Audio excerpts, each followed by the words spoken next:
జ్ఞానం అంటే ఏంటి? యెహోవా యందు భయభక్తులు కలిగి ఉండటే జ్ఞానమునకు మూలము. నీ జ్ఞానం జ్ఞానం జ్ఞానం అంటున్నావు. ఏ జ్ఞానం కావాలి నీకు? అన్ని రకాల జ్ఞానం ఉంది, కానీ నువ్వు రక్షించుకునే జ్ఞానం లేదు. ఏ జ్ఞానంతో ఉన్నావు నువ్వు?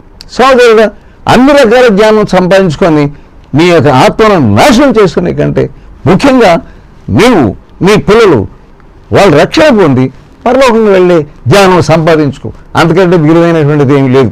ఈ లోపల ఏ ఇంజనీర్ అయినా, ఈ లోకంలో నువ్వు ఎంత డాక్టర్ అయినా ప్రయోజనం ఏంటి?